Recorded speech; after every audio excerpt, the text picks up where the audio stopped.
There is a version of productivity that looks convincing from the inside because it feels active, engaged, and even responsible.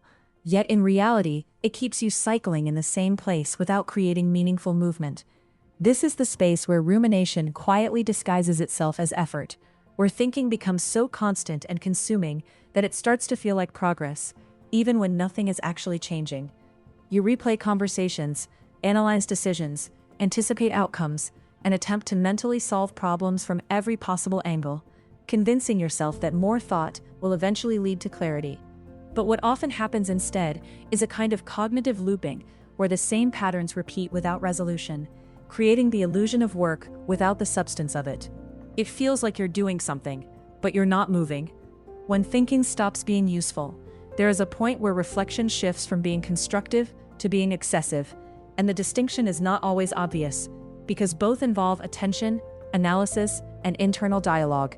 However, productive thinking tends to move toward decision or action, while rumination tends to circle without conclusion, reinforcing the same emotional and cognitive states.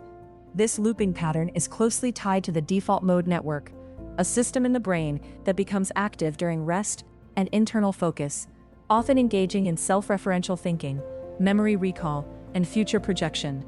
When balanced, this network supports insight and creativity.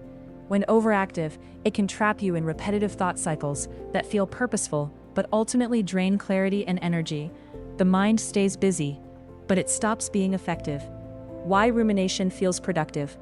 Part of what makes rumination so convincing is that it mimics the structure of problem solving, giving you the sense that you are working through something important, even when you are simply revisiting the same thoughts with slightly different language. There is also a subtle emotional component, where staying in thought can feel safer than taking action, especially when action involves uncertainty, discomfort, or the possibility of being wrong. In this way, rumination becomes a form of avoidance that is socially and internally acceptable, because it looks like effort rather than hesitation. You are engaged, but not exposed, active, but not progressing. Over time, this pattern reinforces itself, making it more likely that thinking becomes the default response instead of doing. Interrupting the loop without forcing silence. The solution is not to stop thinking altogether, because the mind is designed to process, analyze, and interpret. Instead, the shift comes from recognizing when thinking has crossed the threshold from useful to repetitive, and shifting toward action that breaks the cycle, and then intentionally redirecting that energy into something that creates movement. This is where the concept of mental distancing becomes relevant, allowing you to observe your thoughts without immediately engaging with them, or treating them as problems that need to be solved in that moment. By creating a small amount of distance, you reduce the pull of the loop and make it easier to transition into action, even if that action is simple or incomplete. You do not need to resolve everything before you begin. You need to begin so that resolution becomes possible. Action creates clarity, not the other way around. One of the most persistent misconceptions is that clarity must come before action, when in reality, clarity is often the result of action.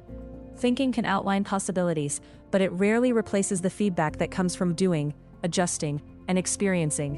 When you remain in rumination, you delay that feedback loop, keeping yourself in a state of anticipation rather than engagement. Even small, imperfect actions begin to break this pattern because they shift your focus from internal repetition to external interaction, where new information becomes available. Movement, even minimal, disrupts stagnation, and from that movement, clearer direction begins to emerge.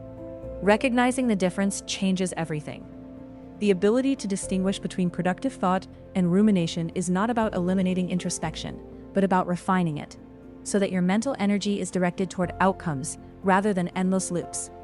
When you start to notice the difference, you begin to catch yourself earlier, stepping out of patterns that once felt automatic, and redirecting your attention toward what actually moves your life forward. You still think, but your thinking becomes sharper, more intentional, and more connected to action. In that shift, productivity stops being something that only happens in your mind. It becomes something that is reflected in how you actually live.